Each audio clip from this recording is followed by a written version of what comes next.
Good morning, guys. Happy Monday. Hopefully, you had a fantastic Easter weekend. We had a really good Easter. The boys got some pretty cool things in their baskets. I did say the one thing that I'm upset about. You guys know that after like Christmas and Easter and Valentine's Day, I always kind of steal my boys' leftover candy and bring it into you guys. And I can't do that right now. So, right now, we have way too much candy in our house, and hopefully, come May, I'll be able to bring some of it in to get it out of my house. I told you in the video on Friday, Saturday was my birthday, so thank you for all the suggestions and the well wishes. We had a really fun day. We woke up, we made Mickey waffles for breakfast, and then Grayson asked me what I wanted for my birthday, and I kind of sarcastically said, I wish I could watch the Festival of Fantasy parade at Disney World. It's one of our favorite things to do when we're there, and so he took a bunch of his characters that he has, his little toy characters, and lined them up in our basement, and then played the Festival of Fantasy Music Parade, and he made me like videotape it like we were watching it. It was cute. And then a lot of you suggested that we watch a movie, and so we watched Trolls World Tour. It was really cute. I think I like the first one better still, but I'm a huge Trolls fan because of Justin Timberlake being Branch, and the boys really liked it, and it's really cute. So if you get a chance, watch it because it's a good movie. All right, so again, it's Monday. We're on day 15. We are going to continue with surface area today, and then I think tomorrow is the Go Formative. I can't remember because I uploaded everything on Friday, but I think tomorrow is the Go Formative from surface area, and then we move on to volume from there. So these problems get a little bit more difficult, but let me show you. So this one here is your first one, and I'm going to kind of walk you through it. So this one actually has what we call scalene triangles on the end, meaning none of the sides are the same. So because of that, all of the rectangles are also different. Remember, to find the surface area, you have to find the area of every face. There are 5 faces, so you're going to find the area of all 5 faces, and then you're going to add them together. So what I did was I also, this morning before I'm making this, I wrote out what the work would be on my whiteboard, so I'm going to show you that as well once I walk you through it. So to start with the triangles, remember triangles are 1/2 times the base times the height, so we do 1/2 times 5 times 12.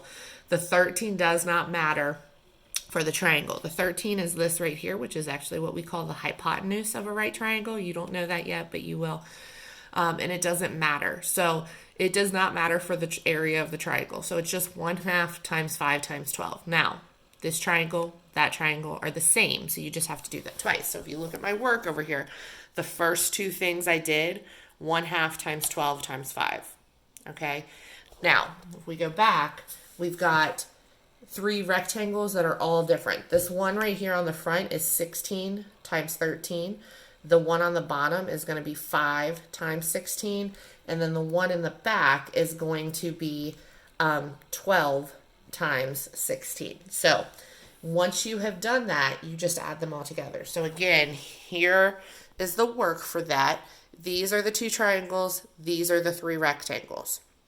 So again, you have to find the area of all 5 faces and then add them together.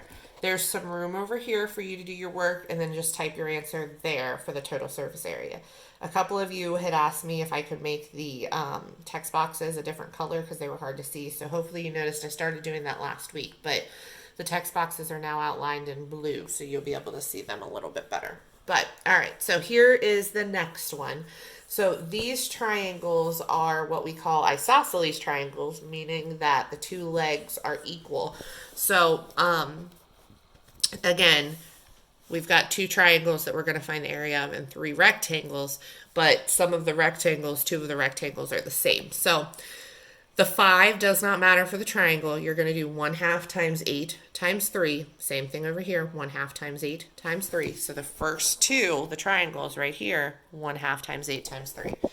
Then this front rectangle, 16 times 5.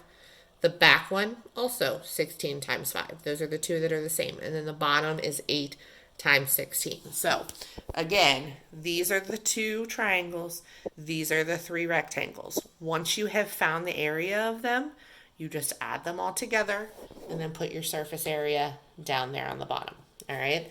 So the next ones, the first one here is a cube. So it says find the surface area of a cube with edges of 7 centimeters long. Draw a net or solid if needed. So if you remember that the surface area of a cube is probably one of the easier ones because the edges are all the same. So the first thing you are going to do is find the area of just that one cube. And because the edges are the one face, because the edges are the same, the length times the width is just 7 times 7. Now, also with a cube, all 6 faces are the same. So once you have that 7 times 7, you just have to times it by 6 to get the area of all the faces. So this right here is going to be the work for that. 7 times 7 times 6.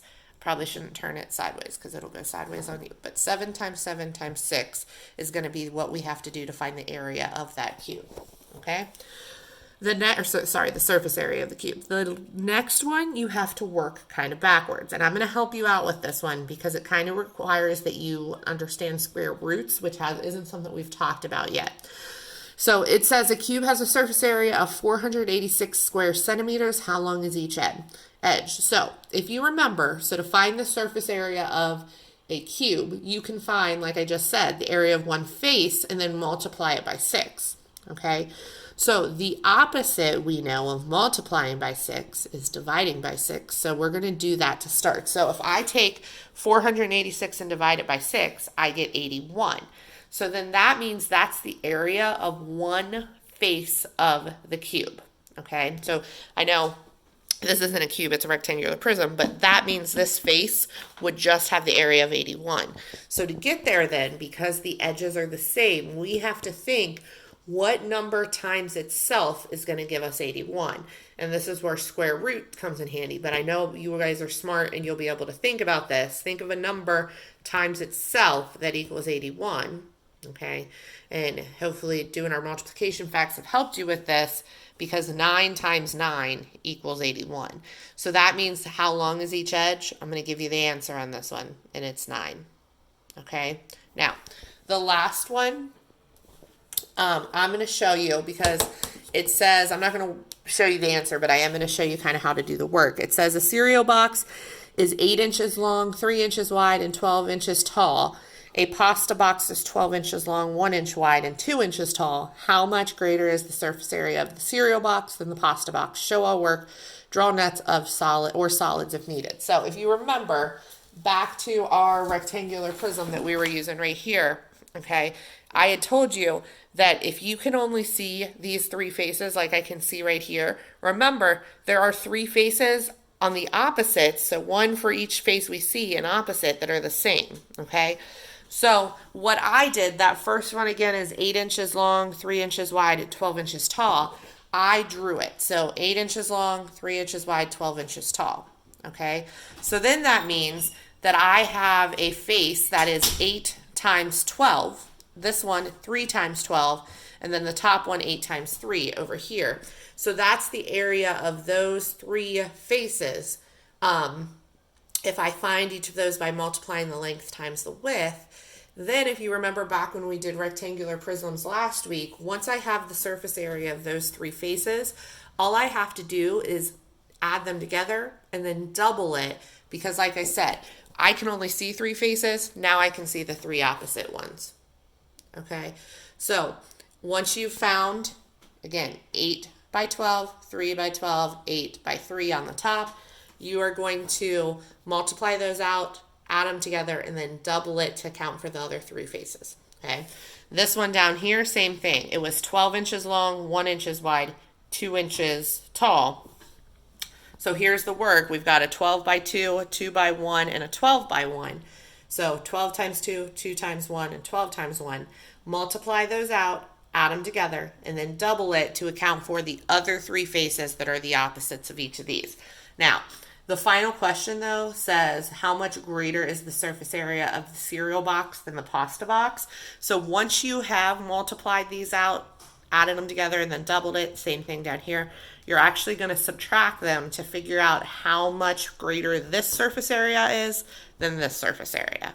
Okay, so that is it for today. Those are your 5 problems. Like I said before, hopefully the weather cooperates so we can go outside later.